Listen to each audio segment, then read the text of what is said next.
This is a cinematic icon, you know. I remember seeing the first movie in 1986 as a 12-year-old kid. It made a huge impression on me. The idea of directing the continuation of Maverick's story was not something I took lightly. We really wanted it to feel like it was in the Top Gun universe, but at the same time we wanted to tell a new story. We really pushed ourselves to capture as much of the aerial stuff in camera as possible, kind of in the tradition of Top Gun, so that it really makes the audience feel like you're in one of these fighter jets.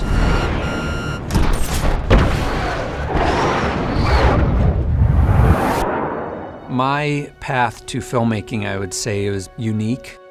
My only connection to films was going to the movie theater on the weekends and watching, you know, all those great films I grew up with. But I was also really into engineering. I was building model airplanes and flying them. I always had this kind of two sides to my brain, the more kind of analytical side and the more creative side, and I never imagined there was a job that would allow me to combine both. I went to school for engineering. Specifically, I actually studied aerospace engineering for a little while, which is interesting in that now I'm making Top Gun. Top Gun is a drama kind of wrapped in an action movie. In Dolby Vision, even in an intimate, dramatic scene, the quality of the image, the contrast that the image offers just, I think, brings you closer to what's happening in the film. The quality of the light from the sunlight shining on them, sparkling off the canopy of the jets.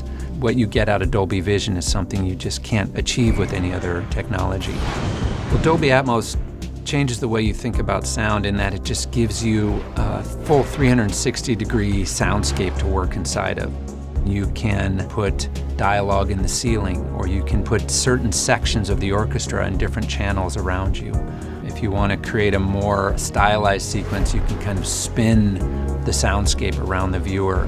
There's just an infinite palette, sound-wise, to work with that you can use in a lot of creative ways while making your film.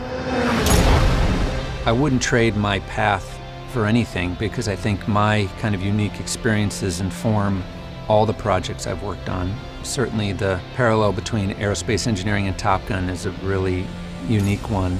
And certainly I got to do some things I only dreamed about, you know, designing my own jet is something we got to do in Top Gun that was really special.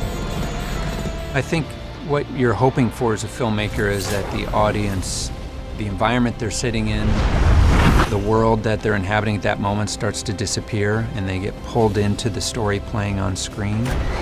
And I think Dolby Vision and Dolby Atmos, with that immersive quality that it has, can kind of suck you into the story. All that kind of creative flexibility it gives you allows you to create an experience that you only can have in a big theater with that technology.